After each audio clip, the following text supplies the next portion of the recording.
Saudara sekalian, hari ini kita memasuki minggu yang disebut Minggu Transfigurasi.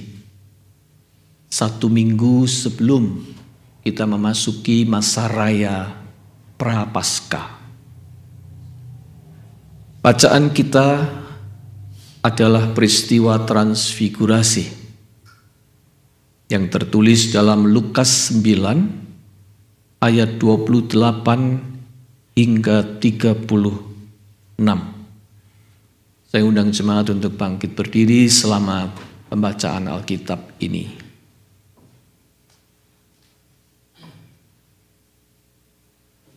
Kira-kira 8 hari sesudah segala pengajaran itu, Yesus membawa Petrus, Yohanes, dan Yakobus lalu naik ke atas gunung untuk berdoa.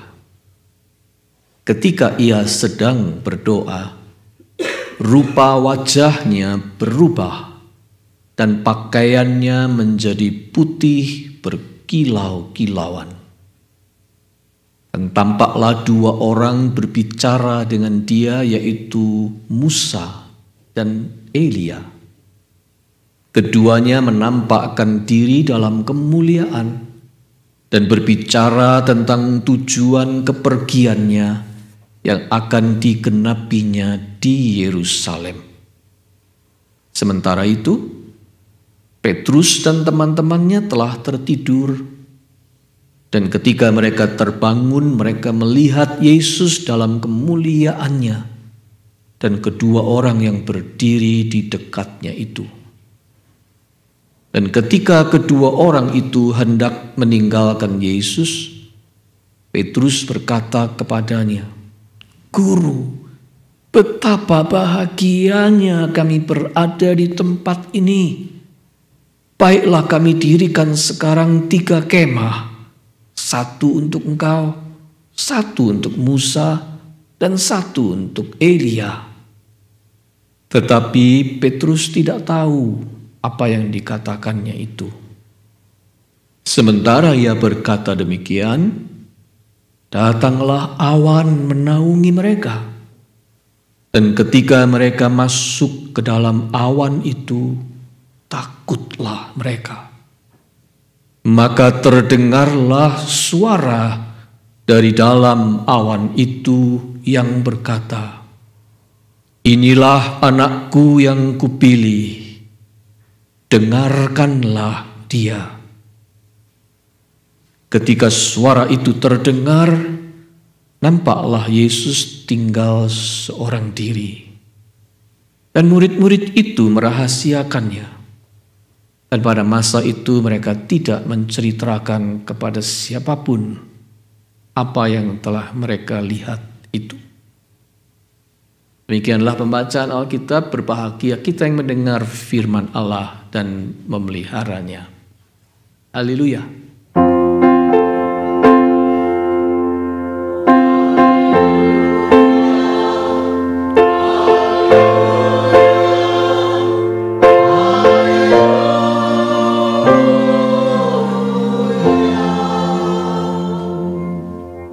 Jemaat, silahkan duduk kembali.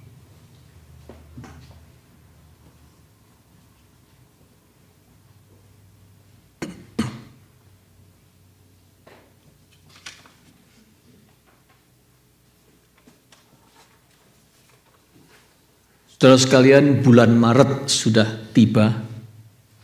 Seperti yang saya katakan tadi, masa raya Prapaskah sudah diambang pintu. Dalam kalender gereja, hari ini disebut Minggu Transfigurasi. Untuk mengenang peristiwa perubahan rupa Yesus ketika ia naik gunung bersama 3 orang murid-muridnya, Petrus, Yakobus, dan Yohanes. Itu sebabnya tadi bacaan leksionari kita hari ini adalah kisah transfigurasi versi Injil Lukas. Saudara sekalian, selama hidupnya di dunia, sebelum kematian dan kebangkitannya, cuma sekali terjadi. Yesus tiba-tiba berubah rupa, wajahnya menjadi terang benderang, dan pakaiannya putih berkilauan. Hanya satu kali ini. Dan itu cuma beberapa saat, just a few moments. Dan yang diberi kesempatan untuk menyaksikannya hanya 3 orang murid. Petrus dan kedua anak Zebedius. Artinya, itu sungguh sebuah kesempatan yang istimewa. Sampai Petrus berkata begini, "Guru, betapa bahagianya kami berada di tempat ini." Ayat 33. Saudara sekalian, dalam hidup ini orang pasti berbahagia, senang, happy kalau mendapat kesempatan istimewa. Bahkan kesempatan yang mungkin cuma seumur hidup 1 kali saja.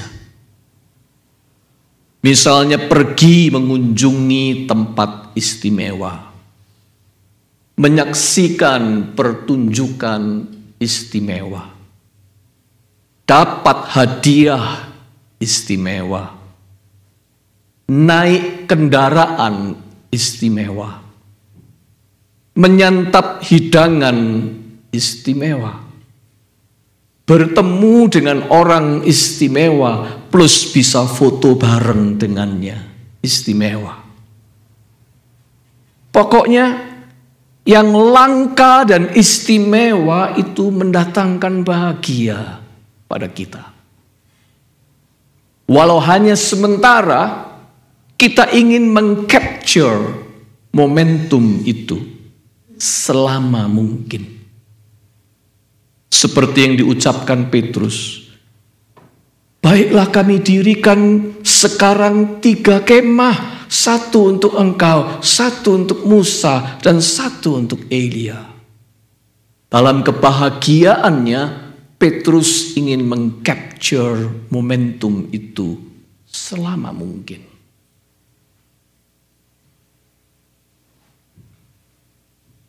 Oleh karena itu tidak heran, manusia di dunia ini selalu mencari, selalu menanti sesuatu, seseorang, atau pengalaman yang istimewa di dalam hidupnya. Selalu. Dan biasanya kita mencarinya di dalam bentuk semua yang bersifat outstanding, yang extraordinary, yang luar biasa. Yang istimewa itu berarti luar biasa, yang mind blowing, yang wow. Akibatnya, ketika kita boleh mencicipi sebuah pengalaman yang istimewa, kita juga tahu-tahu merasa jadi orang istimewa. Dan membuat orang lain yang tidak kebagian menjadi cemburu. Bahkan kita bisa juga tergoda membuat orang lain merasa dirinya tidak istimewa seperti saya. Lalu lahirlah dalam kehidupan ini sakit hati, persaingan, kebencian, dan permusuhan. Sumbernya adalah keistimewaan tadi. Begitulah kalau keistimewaan diartikan sama dengan sesuatu yang extraordinary,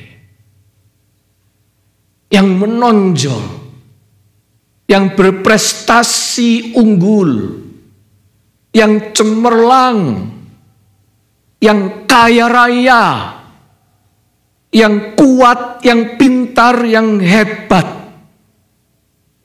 Itu istimewa.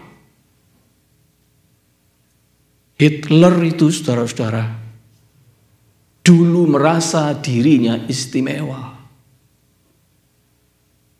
Dan dia mau menjadikan ras dan bangsanya istimewa, unggul, superior. Akibatnya, orang ini sukanya bermusuhan, humiliate orang, sukanya perang, dan membuat ras dan bangsa lain harus ditumpas dan dibinasakan. Dan itulah bangsa Yahudi.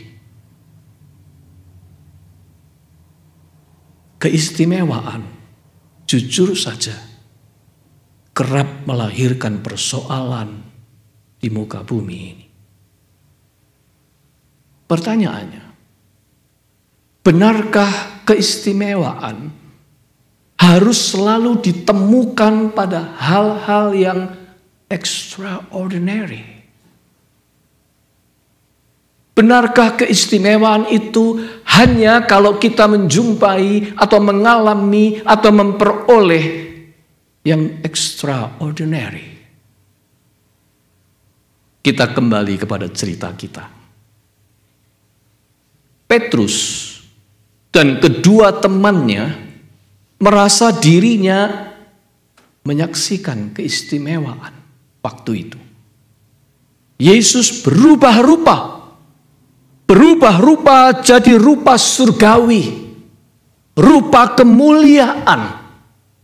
Mereka melihat Yesus in his glorious appearance. Saudara, bagi mereka melihat kejadian transfigurasi itu adalah keistimewaan. Petrus merasa bahagia karena itu. Dia merasa istimewa. Dia ingin mengcapture momentum itu selama mungkin. Tetapi mari kita lihat adegan selanjutnya. Ayat 34-35 berkata begini. Sementara ia berkata demikian, datanglah awan menaungi mereka. Dan ketika mereka masuk ke dalam awan itu, takutlah mereka. Maka terdengarlah suara dari dalam awan itu yang berkata, inilah anakku yang kupilih. Dengarkanlah dia. Ini justru adegan yang terpenting dalam cerita transfigurasi. Suara dari dalam awan itu adalah suara Allah Bapa. Inilah anakku yang kupilih, dengarkanlah dia. Dengarkanlah dia. Perhatikan. Bukan dikatakan, lihatlah perubahan wajahnya. Tidak disebut begitu. Allah Bapa tidak berkata, lihatlah perubahan wajahnya. Tetapi dengarkanlah dia. Kalau perubahan wajah Yesus, kapan berlangsung? Ya saat itu saja. Sekejap. Sejenak di atas gunung itu. Tetapi kalau mendengarkan Yesus berbicara, kapan itu dialami oleh Petrus dan kawan-kawannya? Kalau disebut dengarkanlah dia. Mendengarkan dia bicara, kapan dialami oleh Petrus dan kawan-kawannya? Jawabannya adalah setiap hari. Setiap hari mereka mendengarkan ucapan Yesus, bukan? Bukan cuma di puncak gunung, tetapi juga di lereng dan di kaki gunung. Di jalanan, di bawah pohon, di tepi pantai, di rumah, di pasar, Yesus bicara. Mereka mendengarkan di halaman bait suci, di dalam perahu, di kedai minuman, di pesta kawinan, di mana saja, di keseharian hidup mereka. Mereka mendengar Yesus bicara, dan Allah Bapa menegaskan sekali lagi dengan berkata, dengarkanlah dia. Artinya apa, saudara-saudara? Allah Bapa bukan menghendaki murid-murid itu terpesona oleh dan mencari keistimewaan Yesus pada perubahan penampilannya saja. Melainkan yang jauh lebih utama ialah supaya mereka mendengarkan perkataannya yang setiap hari mereka dengar dari Yesus. Dengarkanlah dia. Di dalam perkataannya yang setiap hari kamu dengar, disitulah akan kau temukan keistimewaan Yesus. Bukan pada perubahan wajah yang satu kali itu, tetapi pada yang sehari-hari kamu dengar ketika dia berbicara. Itulah message dari Allah Bapa kepada Petrus dan kawan-kawannya, tetapi juga kepada Anda dan saya.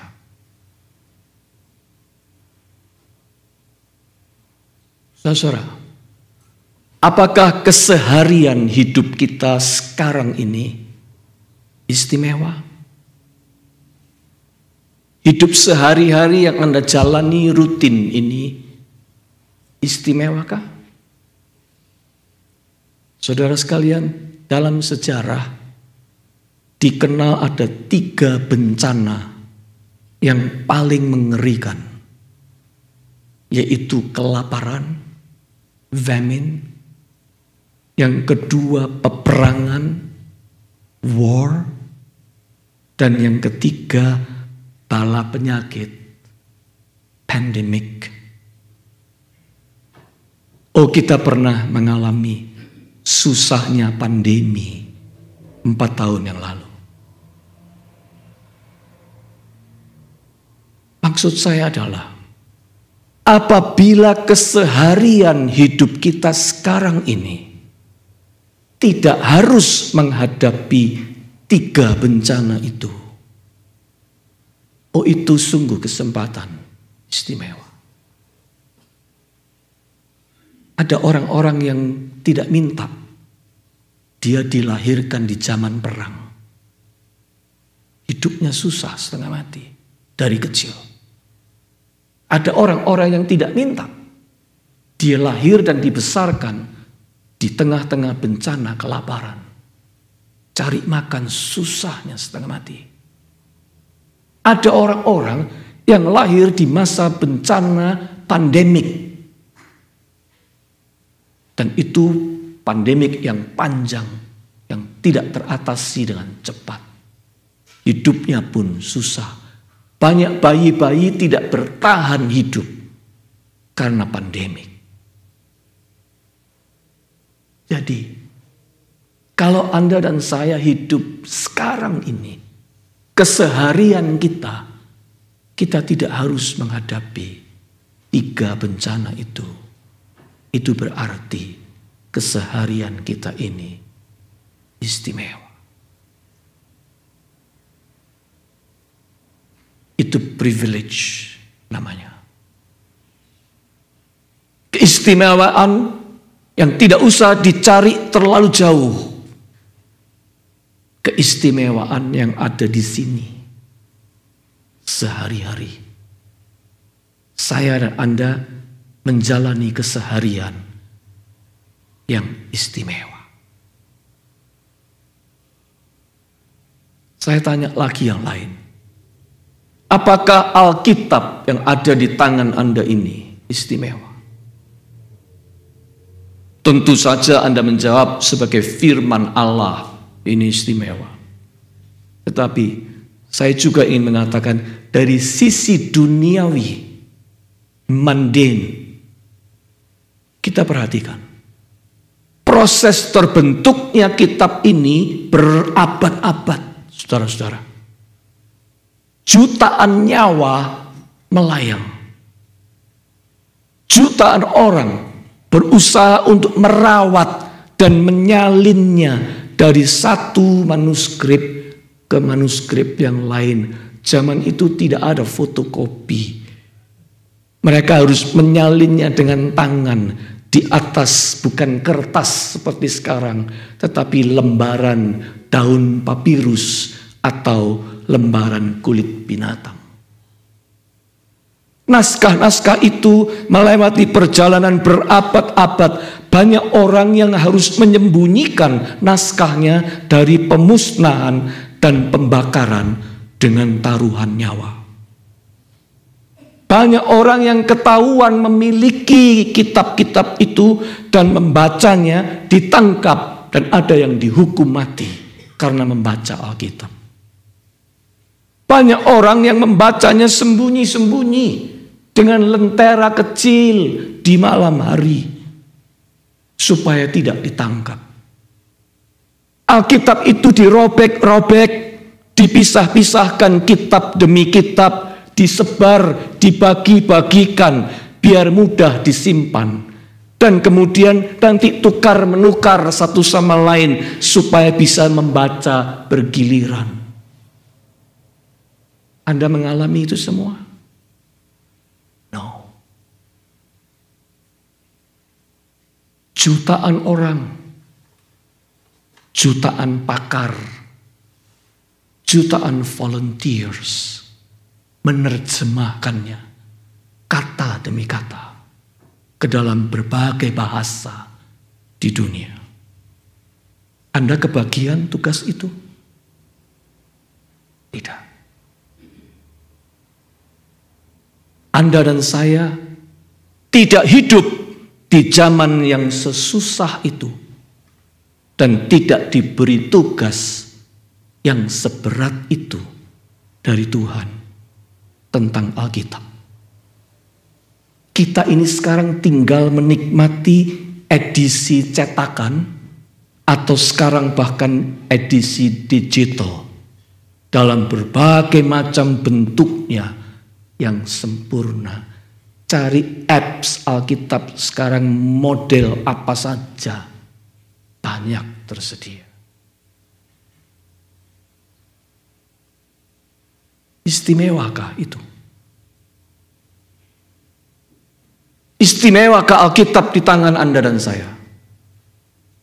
Jawabannya adalah ya. Tapi seringkali bagi kita biasa, bukan? Berapa banyak dari kita yang menghargainya? Alkitab yang ada di tangan kita sekarang. Berapa banyak orang yang sungguh membaca dan mempelajarinya sebagai orang Kristen? Bible study tidak pernah menjadi acara favorit bagi orang Kristen. Tanya semua gereja dimanapun. Kalau acara besar dan acara party, banyak orang akan datang. Tapi kalau Bible study, bisa dihitung dengan jari. Istimewakah Alkitab di tangan kita? Jawabannya ya. Tetapi bagi kita, biasa.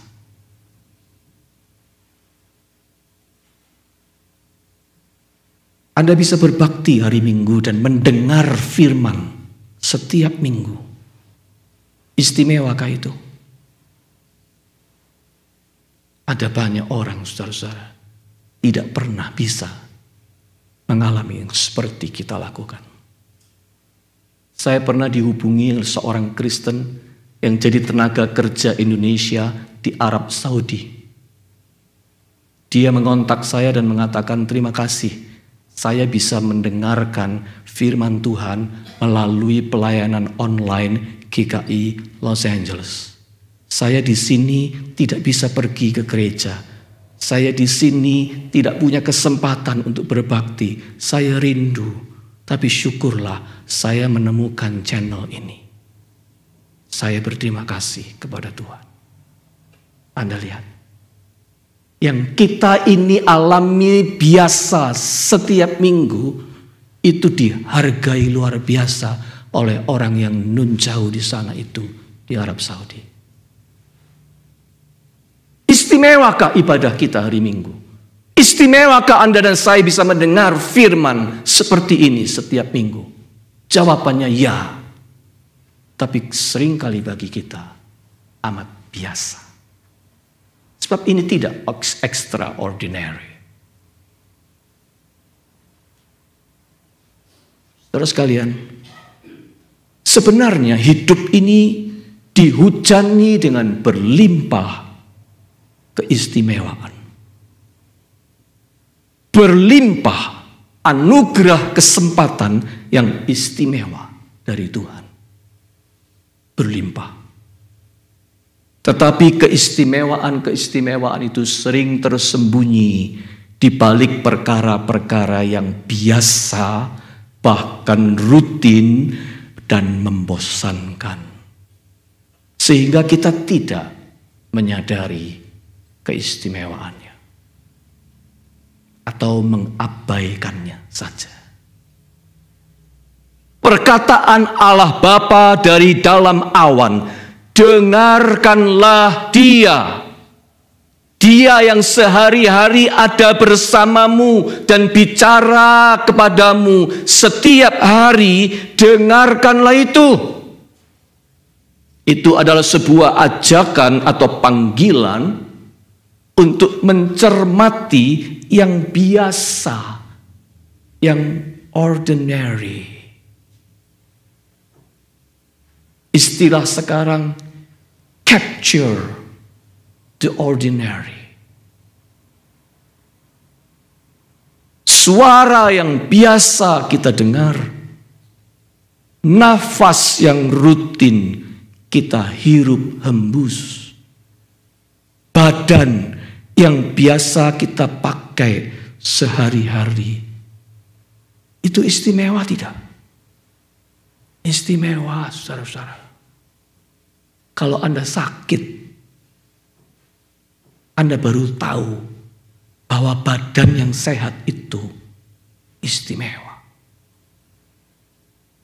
Kalau Anda sedang tidak bisa berjalan dengan baik, Anda tahu betapa kaki Anda itu istimewa.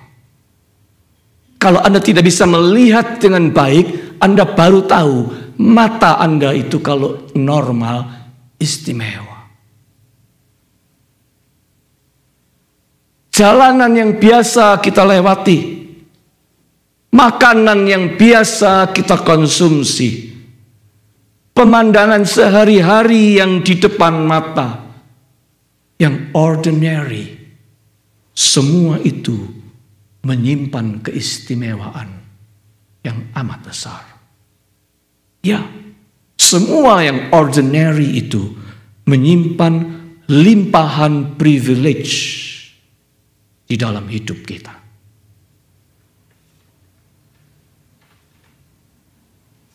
Di rumah kami, saudara-saudara, di West Covina, setiap pagi terdengar suara burung-burung berkicau. Kadang begitu riuh rendah, cerewet sekali. Tadinya saya suka tidak peduli dan mengabaikannya.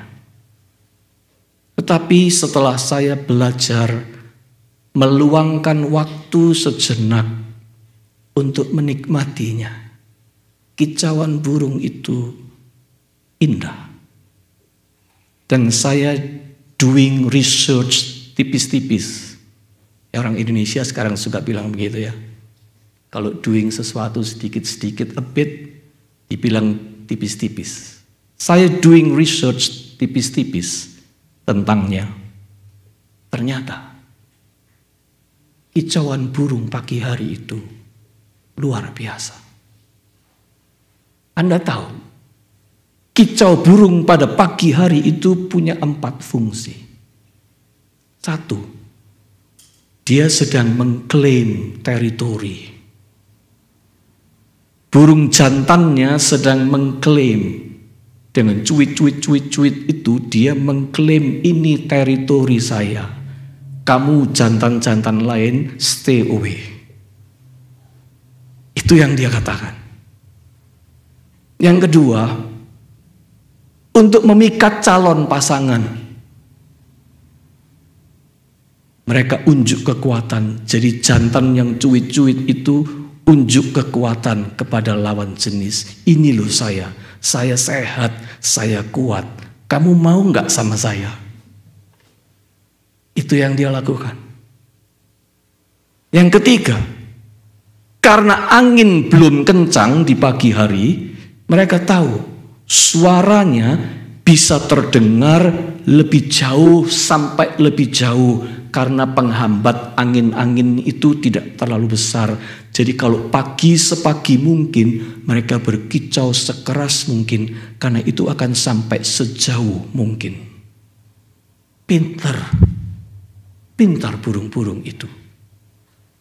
Dan yang keempat, itu sebagai interaksi sosial dengan sesama. Jadi kenapa ramai sekali kicauan itu saling saut menyaut? Karena mereka itu saling berinteraksi sosial dengan sesama. Checking in kawanannya atau flocks-nya. Atau member of the family.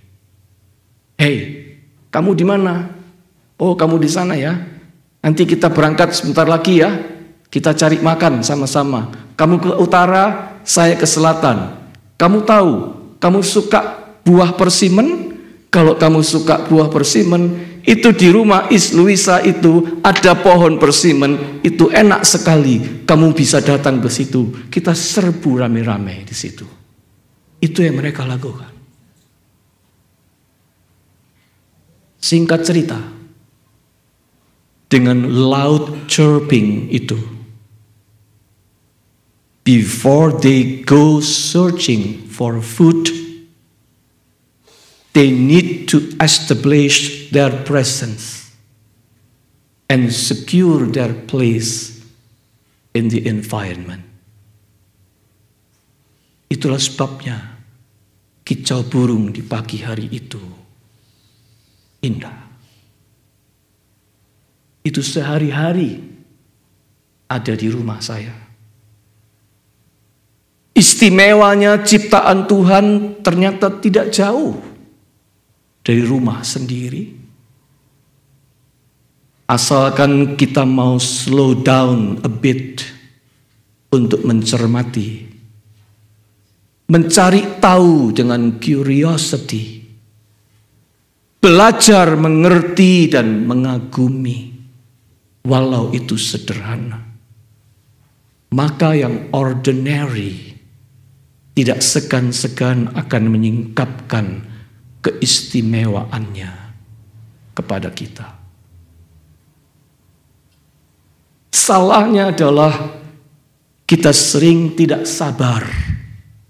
Kita tidak sadar karena kita tidak sabar. Dalam semua hal kita ini maunya lihat hasilnya tok. Hasilnya saja. Padahal keistimewaan sesuatu itu justru ada pada detail prosesnya. Contohnya, kita suka kagum pada keberhasilan, kesuksesan seseorang. Kita bilang luar biasa. Saya juga mau seperti itu. Karena kita lihat hasilnya. Padahal untuk orang itu bisa sampai ke situ, dia melewati proses panjang hal-hal yang biasa, rutinitas-rutinitas yang membosankan, habits-habits, disiplin dan jatuh bangun yang belum tentu kita bisa dan kita mau seperti itu.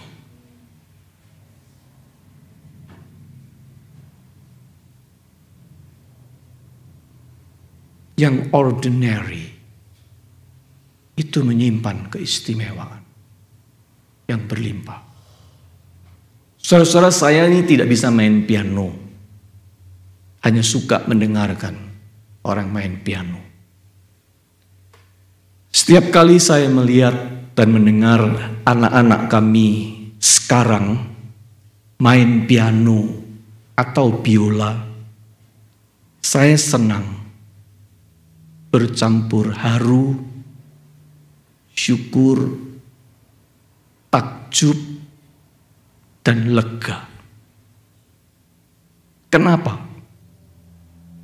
Karena dulu, waktu mereka masih kecil, selalu terdengar suara mamanya yang tidak jemu-jemu berucap, "Kevin, Karin," kami memanggil Samantha itu Karin, "ayo latihan piano, ayo latihan biola dulu."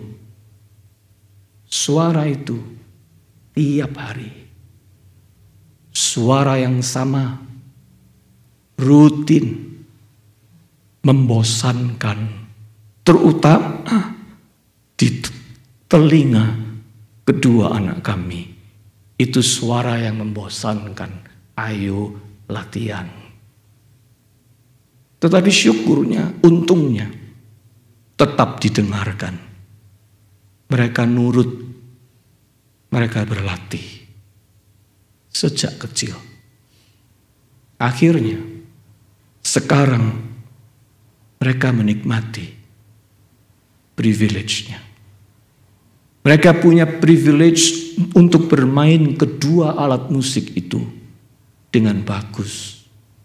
Dan terutama, mereka bisa main di gereja sebagai pelayanan mereka kepada Tuhan.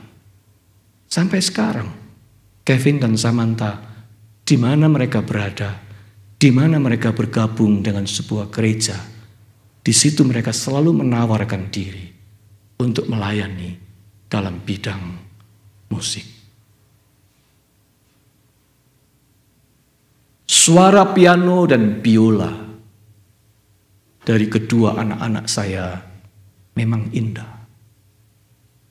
Namun bagi saya, saudara-saudara, suara mamanya, "Ayo latihan, ayo latihan, ini waktunya latihan." Itu suara yang biasa dan rutin, tapi sesungguhnya itulah yang istimewa. Anda lihat, keistimewaan itu bersembunyi di balik sesuatu yang rutin, yang biasa, yang sehari-hari, yang ordinary. Itu sebabnya Allah Bapa berkata kepada Petrus, jangan cuma lihat wajah yang berubah, tetapi dengarkanlah dia, ucapan yang dia katakan dalam keseharian hidupmu. Saudara sekalian, karunia keistimewaan ada di mana-mana dalam keseharian hidup kita. Kita hanya perlu lebih mendengarkan dengan intens, memperhatikan lebih cermat, mempelajari, mensyukuri, merayakan hal-hal biasa dan sederhana yang sudah ada pada kita. Tidak usah cari yang jauh, yang tidak ada, yang ada pada kita. Dan yang tidak jauh-jauh dari keseharian kita. Banyak kesempatan istimewa Tuhan hadirkan bagi kita di situ. Banyak privilege Tuhan sediakan di depan mata. Pertanyaannya adalah, sudahkah kita menyambutnya? Sudahkah kita menghargainya? Sudahkah kita menggunakannya dengan optimal? So, pesan buat kita semua di Minggu Transfigurasi ini. Simple. Let us make ordinary things extraordinary. Let us make ordinary things extraordinary. Amin.